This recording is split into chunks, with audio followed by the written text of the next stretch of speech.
والشاكرين والحمد لله رب العالمين۔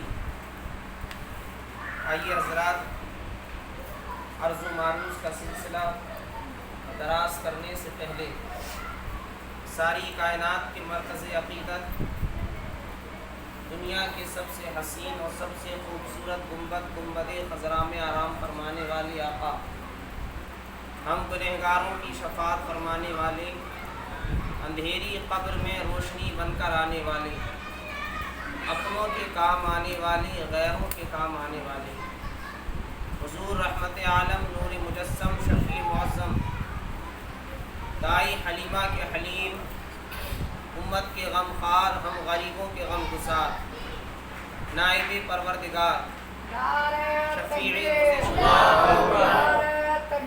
اللہ اکبر، یا رسول اللہ، یا رسول اللہ، میلاد النبی، زندہ باد، میلاد النبی، زندہ باد، تکبیر، اللہ اکبر۔ حضور آقا دو جہاں صلی اللہ تعالی علیہ وآلہ وسلم کی مقدس و متبرک بارگاہ میں عقیدت و محبت کے ساتھ درود و سلام کا نذرانہ پیش کریں۔ پڑھیں بآواز بلند، اللہم صلی علی سیدنا و شفیعنا حبیبنا مولانا محمد وبارک وسلم، صلاۃ و سلام علیک یا رسول اللہ یا حبیب اللہ صلی اللہ تعالی علیہ وسلم۔ شب علم کی سحر کو حسین کہتے ہیں، شب علم کی سحر کو حسین کہتے ہیں، شب علم کی سحر کو حسین کہتے ہیں، سکون خستہ جگر کو حسین کہتے ہیں، سکون خستہ جگر کو حسین کہتے ہیں، سراپا فتح و ظفر کو حسین کہتے ہیں، سراپا فتح و ظفر کو حسین کہتے ہیں، سراپا فتح و ظفر کو حسین کہتے ہیں، یزید زیر زبر کو حسین کہتے ہیں، یزید زیر زبر کو حسین کہتے ہیں، اور یزیدی فوج کی کثرت سے صاف ظاہر ہے، یزیدی فوج کی کثرت سے صاف ظاہر ہے، یزید ڈر تو نڈر کو حسین کہتے ہیں، یزید ڈر تو نڈر کو حسین کہتے ہیں، اور یزید نام ہے باطل کی ہم نوائی کا، یزید نام ہے باطل کی ہم نوائی کا، صداقتوں کی ڈگر کو حسین کہتے ہیں، صداقتوں کی ڈگر کو حسین کہتے ہیں، اور گہن میں آیا نہ آئے گا جو قیامت تک، یعنی چاند و سورج میں جو گہن لگ جایا کرتا ہے، لیکن یہ امام حسین کی عظمت و شان شاعر کس انداز سے پیش کر رہا ہے، ملاحظہ کریں۔ گہن میں آیا نہ آئے گا جو قیامت تک، گہن میں آیا نہ آئے گا جو قیامت تک، خلیل ایسے قمر کو حسین کہتے ہیں، خلیل ایسے قمر کو حسین کہتے ہیں۔ پڑھیں درود پاک، اللہم صلی علی سیدنا و شفیعنا حبیبنا مولانا محمد وبارک وسلم، صلاۃ و سلام علیک یا رسول اللہ یا حبیب اللہ صلی اللہ تعالی علیہ وسلم۔ حضرات، یہ ماہ مبارک محرم الحرام کا مہینہ ہے، اور بڑی تیزی کے ساتھ ہمارے درمیان سے رخصت ہونے والا ہے اور ہو رہا ہے۔ بڑی عظمت و شان والا یہ مہینہ ہے، اور آپ نے اس مہینے میں بالخصوص نبی کے گھر والوں، نبی کے قرابت داروں اور نبی کے خاندان والوں کا تذکرہ سنا کہ رب ہم سے کیا چاہتا ہے، کس چیز کا مطالبہ کرتا ہے۔ رب فرماتا ہے، اے محبوب، اے میرے حبیب، آپ فرما دیجئے میں نے جو تمہارے سامنے تبلیغ پیش کی ہے، جو تمہارے سامنے مذہب اسلام کو پیش کیا ہے، اس تبلیغ کو پیش کرنے میں، اس مذہب اسلام کے ارکان اور احکام کو تم تک پہنچانے میں جو مجھے دشواریاں پیش آئی ہیں، جو مجھے مشقتیں پیش آئی ہیں، جو مجھے تکلیفیں پیش آئی ہیں، میں ان ساری چیزوں پر تم سے کوئی اجرت، کوئی معاوضہ، کوئی بدلہ نہیں مانگتا ہوں، لیکن صرف اس چیز کا مطالبہ کرتا ہوں کہ تم میرے گھر والوں سے محبت کرنا، میرے اہل بیت سے محبت کرنا، میرے خاندان والوں سے محبت کرنا۔ اور بڑے خوش نصیب ہیں وہ لوگ جن کے ہاتھوں میں اہل بیت نبوت کا دامن ہے، جو اپنے ہاتھوں میں ایک ہاتھ میں قرآن لیے ہوئے ہیں تو دوسرے ہاتھ میں اہل بیت کا دامن تھامے ہوئے ہیں، ایک ہاتھ سے قرآن کے دامن کو پکڑے ہوئے ہیں اور دوسرے ہاتھ سے اہل بیت کے دامن کو تھامے ہوئے ہیں۔ اور یہی لوگ حق پر ہیں جن کے ایک ہاتھ میں قرآن کی رسی ہے، دوسرے ہاتھ میں اہل بیت نبوت کی محبت ہے، دوسرے ہاتھ میں اہل بیت نبوت کا دامن ہے۔ رب قرآن میں ارشاد فرماتا ہے وَاعْتَصِمُوا بِحَبْلِ اللَّهِ جَمِيعًا وَلَا تَفَرَّقُوا، اے لوگو اللہ کی رسی کو مضبوطی سے پکڑ لو، اے لوگو اللہ کی رسی کو مضبوطی سے تھام لو۔ اب سوال یہ پیدا ہوتا ہے آخر اللہ کی رسی کیا ہے؟ آخر وہ کون سی چیز ہے جس کو اللہ تبارک و تعالیٰ اپنی رسی فرما رہا ہے؟ آئیے اس آیت کریمہ کی تفسیر کسی اور سے نہ پوچھیں بلکہ نبی کے گھر والوں سے پوچھ لیتے ہیں، نبی کے در والوں سے پوچھ لیتے ہیں۔ اے اہل بیت نبوت، اے نبی کے گھر والوں، آپ ہی بتاؤ کس آیت کریمہ کی تفسیر کیا ہے؟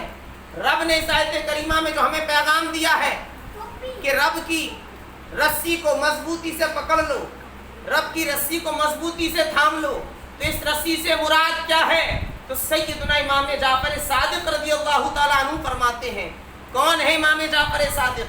امام جعفر صادق وہ ہیں جن کے والد کا نام سیدنا امام زین العابدین رضی اللہ تعالیٰ عنہ ہیں۔ سیدنا امام زین العابدین کے بیٹے حضرت امام جعفر صادق ہیں، یعنی حضرت امام جعفر صادق امام باقر کے بیٹے ہیں اور امام باقر امام زین العابدین رضی اللہ تعالیٰ عنہ کے بیٹے ہیں، نبی کے گھر والے ہیں، اہل بیت نبوت میں آپ کا شمار کیا جاتا ہے۔ آپ سے پوچھا گیا اللہ کی رسی کو مضبوطی سے تھام لو، یہ قرآن کہہ رہا ہے، اس آیت کریمہ کی تفسیر کیا ہے؟ وہ اللہ کی کون سی رسی ہے جس کو تھامنے کا رب حکم دے رہا ہے؟ سیدنا امام جعفر صادق رضی اللہ تعالیٰ عنہ فرماتے ہیں وہ رسی کوئی اور چیز نہیں ہے بلکہ وہ ہم ہی ہے جس کو اللہ رب العزت نے رسی قرار دیا ہے، یعنی وہ نبی کے گھر والے ہیں، نبی کے اہل بیت ہیں جس کو اللہ رب العزت نے فرمایا ہے کہ اس رسی کو مضبوطی سے تھام لو۔ یعنی رب یہ بتانا چاہتا ہے کہ اہل بیت نبوت کے دامن کو مضبوطی سے تھام لو، اور جن لوگوں نے اس دنیا میں اہل بیت نبوت کا دامن مضبوطی سے تھاما ہے وہی کامیاب ہوا ہے، وہی آخرت میں کامیاب ہوگا، اور جنہوں نے اہل بیت نبوت کو دامن کو نہیں تھاما ہے، صرف قرآن کو پڑھا ہے، تو قرآن پڑھ کر کے وہ ہدایت نہیں پائیں گے، اس لیے کہ سرکار نے فرمایا تھا قرآن پڑھ کر کے وہی ہدایت پائے گا جس کے دل میں اہل بیت کی محبت ہوگی، اہل بیت نبوت کا عشق ہوگا، وہی اس قرآن کو پڑھ کر کے ہدایت پائے گا۔ آئیے جس آیت کریمہ کی میں نے تلاوت کرنے کا شرف حاصل کیا ہے، رب تبارک و تعالیٰ قرآن مجید کے اندر ارشاد فرماتا ہے وَمَن يُعَظِّمْ شَعَائِرَ اللَّهِ فَإِنَّهَا مِن تَقْوَى الْقُلُوبِ۔ بڑی توجہ کے ساتھ گفتگو کو سماعت کریں اور اہل بیت نبوت کے مرتبے کو سمجھنے کی کوشش کریں، نبی کے گھر والوں کے مقام و مرتبے کو سمجھنے کی کوشش کریں کہ اللہ تبارک و تعالیٰ نے حسنین کریمین کو کتنا اونچا بلند و بالا مقام و مرتبہ عطا فرمایا ہے، نبی کے گھر والوں کو کتنا عرفہ و اعلیٰ بلند و بالا مقام عطا فرمایا ہے۔ رب فرماتا ہے وَمَن يُعَظِّمْ شَعَائِرَ اللَّهِ فَإِنَّهَا مِن تَقْوَى الْقُلُوبِ۔ وہ لوگ جو اللہ کی نشانیوں کی تعظیم کرتے ہیں، اللہ کی نشانیوں کا ادب و احترام کرتے ہیں، رب فرماتا فَإِنَّهَا مِن تَقْوَى الْقُلُوبِ، یہ ان کے دلوں کا تقویٰ ہے، یہ ان کے دلوں کی پرہیزگاری ہے۔ یعنی رب نے فرمایا جو میری نشانیوں کی تعظیم کرتے ہیں یہ ان کے دل کے تقوی کی بات ہے، یعنی رب نے ان کے دل میں تقویٰ پیدا کر دیا ہے، اس تقوی کی بنیاد پر وہ رب کی نشانیوں کی تعظیم کرتے ہیں۔ اب سوال یہ پیدا ہوتا ہے آخر کیا کیا چیزیں رب کی نشانیاں ہیں، آخر وہ کون سی چیز ہے جو رب کی نشانی ہے؟ اور رب فرما رہا ہے جو رب کی نشانی کی تعظیم کرے گا، جو رب کی نشانی کا ادب و احترام کرے گا، یہ اس کے دل کا تقویٰ ہے۔ آئیے قرآن ہی سے پوچھ لیتے ہیں، اے قرآن ذرا تو بتانا رب کی نشانیاں کیا کیا ہیں؟ رب قرآن مجید کے اندر ارشاد فرماتا ہے ان الصفا والمروہ من شعائر اللہ، کہ صفا اور مروہ یہ اللہ کی نشانیوں میں سے ہیں۔ صفا اور مروہ اللہ کی نشانیاں ہیں. اب سوال یہ پیدا ہوا، اے پروردگار عالم، صفا اور مروہ تو مکہ مکرمہ کی دو پہاڑیوں کا نام ہے. ایک پہاڑی کا نام ہے صفا، دوسری پہاڑی کا نام ہے مروہ. جب حجاج کرام حج کرنے کے لیے تشریف لے جاتے ہیں تو وہ صفا اور مروہ کی سعی کرتے ہیں، صفا اور مروہ پہ دوڑ لگاتے ہیں، صفا مروہ کے 7 چکر لگاتے ہیں. جب تک کہ حاجی صفا مروہ کی سعی نہیں کرے گا، 7 چکر نہیں لگائے گا، اس کا حج مقبول نہیں کیا جائے گا، اس کا حج مکمل نہیں ہوگا. رب فرما رہا ہے صفا اور مروہ یہ میری نشانیوں میں سے ہے. صفا اور مروہ یہ اللہ کی نشانیاں ہیں، اور جو اللہ کی نشانیوں کی تعظیم کرتا ہے تو یہ اس کے دل کے تقوی کی بات ہوا کرتی ہے، تو یہ اس کے دل کا تقوی ہوا کرتا ہے. اب ہم یہ جاننا چاہتے ہیں کہ آخر صفا اور مروہ کے اندر ایسی کون سی خوبی ہے جس کو رب پروردگار عالم اس کو اپنی نشانی بیان کر رہا ہے، اپنی نشانی بتا رہا ہے. پوری دنیا کے اندر بڑے بڑے اونچے اونچے پہاڑ ہیں، بڑے اچھے اچھے پہاڑ ہیں. رب نے دنیا کے کسی بھی پہاڑ کو اپنی نشانی نہیں کہا. آخر کیا وجہ ہے کہ صفا کو اپنی نشانی بیان قرار دیا، مروہ کو اپنی نشانی قرار دیا؟ یعنی مکہ میں صفا اور مروہ دو پہاڑیوں کے نام ہیں. رب فرما رہا ہے صفا اور مروہ میری نشانیاں ہیں. آئیے ذرا پس منظر کو ملاحظہ کریں. حضرت ابراہیم علی نبینا علیہ السلام کی بیوی ہیں، زوجہ محترمہ ہیں حضرت حاجرہ رضی اللہ تعالیٰ عنہ. حضرت حاجرہ رضی اللہ تعالیٰ عنہ کو جب حضرت ابراہیم مکہ کی سنگلاخ وادی پر چھوڑ کر کے آئے ہیں، ساتھ میں چھوٹی سی بچی حضرت سیدنا اسماعیل علی نبینا علیہ السلام بھی ہیں. حضرت ابراہیم علیہ السلام اس بیابان میں، اس جنگل میں اپنی بیوی حضرت حاجرہ اور اپنے بچے اسماعیل کو چھوڑ کر کے چلے جاتے ہیں. حضرت حاجرہ نے حضرت ابراہیم کے دامن کو تھاما، حضرت ابراہیم کے دامن کو پکڑا، کہا اے میرے شوہر نامدار، اے میرے سرتاج، اس بیابان جنگل میں آپ ہمیں کہاں چھوڑ کر کے جا رہے ہیں؟ یہاں پر نہ کوئی کھانے کی چیز ہے، نہ کوئی پینے کی چیز ہے، آپ ہمیں یہاں پر کیوں چھوڑ کر کے جا رہے ہیں؟ حضرت ابراہیم نے کوئی جواب نہ دیا. حضرت حاجرہ سمجھ گئی کہ یہ رب کا حکم ہے. حضرت حاجرہ نے کہا اگر یہ رب کا حکم ہے تو ہم اس رب کے حکم پر راضی ہیں. حضرت ابراہیم چلے جاتے ہیں. المختصر یہ کہ حضرت حاجرہ اس بیابان میں حضرت اسماعیل کے ساتھ زندگی گزارنے لگتی ہیں. آخرکار حضرت اسماعیل علیہ السلام کو پیاس لگتی ہے. حضرت اسماعیل علیہ السلام پیاس سے تڑپ رہے ہیں.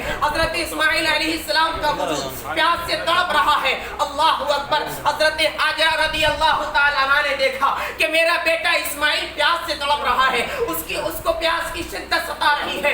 آپ نے صفا پہ جا کر کے پانی کو تلاش کیا، مروہ پہ جا کر کے پانی کو تلاش کیا، لیکن پانی کہیں کہیں دور تک نظر نہ آیا. کبھی صفا پہ جاتی ہیں، کبھی مروہ پہ جاتی ہیں، کبھی صفا کے چکر لگاتی ہیں، کبھی مروہ پہاڑی پر چڑھ کر کے پانی کو دیکھتی ہیں، شاید اونچی جگہ پر کھڑے ہو کر دور کہیں پانی نظر آ جائے. حضرت حاجرہ نے صفا اور مروہ کے 7 چکر لگائے ہیں لیکن پانی نظر نہ آیا ہے. حضرت حاجرہ نے دیکھا کہ حضرت اسماعیل علیہ السلام کی ایڑیاں جو آپ زمین پر رگڑ رہے ہیں، پروردگار عالم نے اس ایڑیوں کے نیچے پانی کا چشمہ جاری کر دیا ہے، پانی کا فوارہ جاری کر دیا ہے. میں بتانا یہ چاہتا ہوں کہ اللہ تبارک و تعالیٰ نے صفا اور مروہ کو اپنی نشانی کیوں قرار دیا ہے؟ نشانی اس لیے قرار دیا ہے کہ ان پہاڑیوں کو حضرت حاجرہ رضی اللہ تعالیٰ عنہ کے قدموں سے نسبت ہو گئی.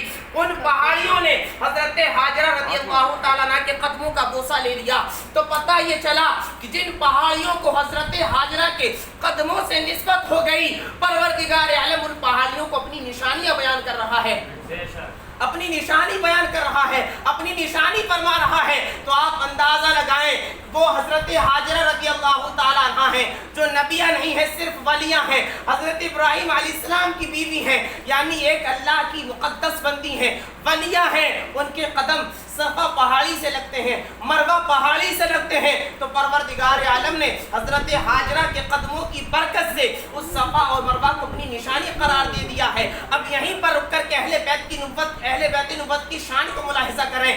وہ حضرت حاجرہ ہیں جن کے قدم صفا اور مروہ پہاڑی سے لگ جائیں، وہ اللہ کی نشانی بن جائیں. تو حضرت فاطمہ زہرا رضی اللہ تعالیٰ عنہ کا مقام و مرتبہ کیا ہوگا، جس کے بارے میں میرے آقا فرماتے ہیں الفاطمہ بضعۃ منی، فاطمہ میرے جگر کا ٹکڑا ہے، فاطمہ میرے کلیجے کا ٹکڑا ہے.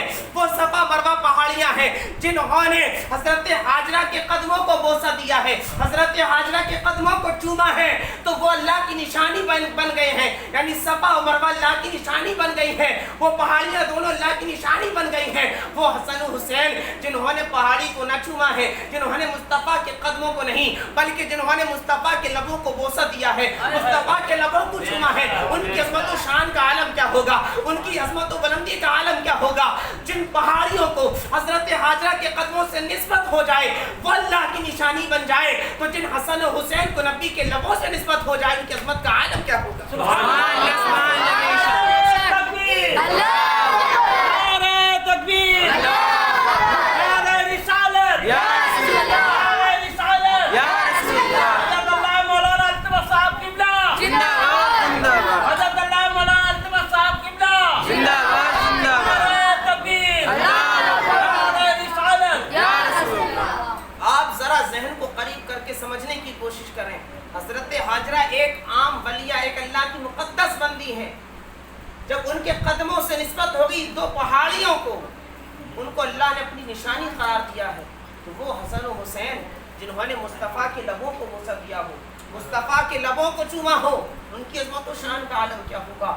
تو ہمیں چاہیے کہ ہم اہل بیت نبوت سے محبت کریں، ان کے دامن کو تھامے رہیں، ان کی تعظیم و تکریم کریں، ان کا ادب و احترام کریں، اس لیے کہ یہ بھی اللہ کی نشانیاں ہیں، اور جو اللہ کی نشانیوں کی تعظیم کرتا ہے رب فرماتا ہے یہ اس کے دل کے پرہیزگاری و تقوی کی علامت ہے، سبحان اللہ، اس کے دل کے متقی و پرہیزگار ہونے کی نشانی ہے کہ وہ اللہ کی نشانیوں کی تعظیم کیا کرتے ہیں، اللہ کی نشانیوں کا ادب و احترام کرتے ہیں۔ تو ہم اہل بیت نبوت سے محبت کرتے ہیں، اہل بیت اطہار سے محبت کرتے ہیں، تو محبت کرنے کے کچھ تقاضے ہوا کرتے ہیں، محبت کرنے کے کچھ تقاضے ہوا کرتے ہیں۔ انہی تقاضوں میں سے یہ ہے کہ جن نبی کے گھر والوں سے، جس نبی کی آل سے ہم محبت کرتے ہیں، اس نبی کی آل کا ہم ادب و احترام بھی کریں، اس نبی کے آل کی ہم تعظیم و تکریم بھی کریں، اس لیے کہ مذہب اسلام میں ادب سے بڑھ کر کوئی دوسری چیز نہیں، تعظیم سے بڑھ کر کوئی چیز نہیں ہے، سب سے بڑی چیز تعظیم ہے، سب سے بڑی چیز ادب و احترام ہے۔ جس کے دل میں اہل بیت نبوت کا ادب پیدا ہو گیا، تعظیم پیدا ہو گئی، پروردگار عالم نے ان کو دنیا میں بھی سرفراز فرمایا ہے اور آخرت میں بھی کامیابی کا پروانہ ان کو عطا کر دیا ہے۔ آئیے ہم صحابہ کرام کی زندگی کا مطالعہ کریں۔ صحابہ